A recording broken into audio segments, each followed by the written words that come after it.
Good morning. Our text this morning is from the Gospel according to St. John, the 14th chapter, verses 15 through 21. Do you remember a comic strip by Charles Schulz called Peanuts? I used to enjoy seeing that in the newspaper. And my favorite character was Charlie Brown. Nothing ever seemed to go right for him. He seemed to be living a life of failure, trying and falling, hearing again and again, though, from his best friend Linus sharing Bible verses with him. Linus's sister, Lucy, on the other hand, loved to torment Charlie Brown and embarrass him. And I'd like to share one of his encounters with Lucy as she pretends to be a psychiatrist and Charlie Brown is coming to her for help.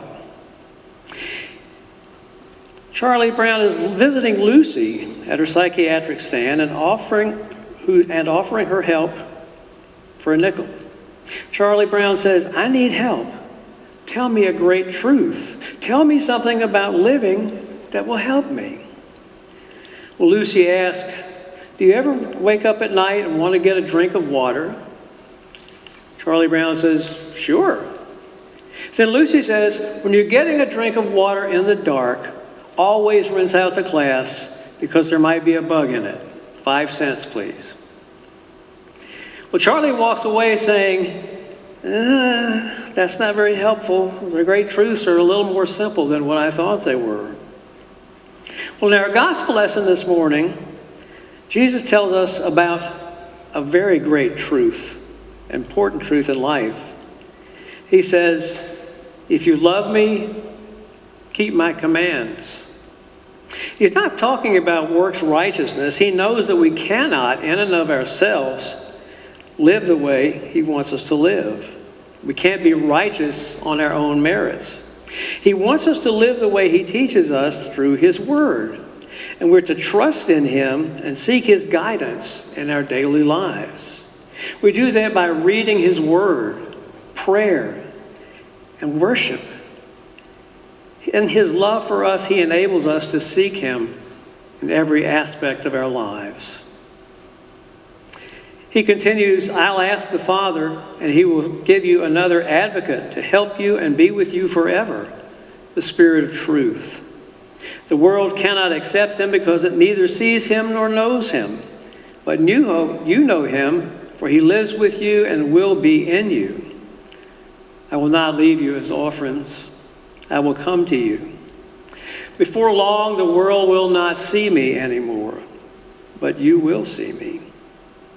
Because I live, you also will live. On that day, you will realize that I am in my Father, and you are in me, and I am in you. Whoever has my commands and keeps them is the one who loves me. The one who loves me will be loved by my Father, and I too will love them and show myself to them." What we want to look at this morning is our actions as Christians. Can someone tell that you're a Christian by your actions? Does our love for Jesus and our desire to serve him stop at the door of our sanctuary? I hope not, because this horrible virus is, for a time, keeping us outside of the building. It's not that we don't want to come and worship together. We're using the wisdom God gives us to prevent spreading this potentially deadly virus among us. But there's another deadly virus sent by the evil one, seeking to destroy our faith, hope, and love. It's the virus of discouragement born from loneliness. It's sometimes discouraging to be sheltering in place. We miss seeing each other face to face.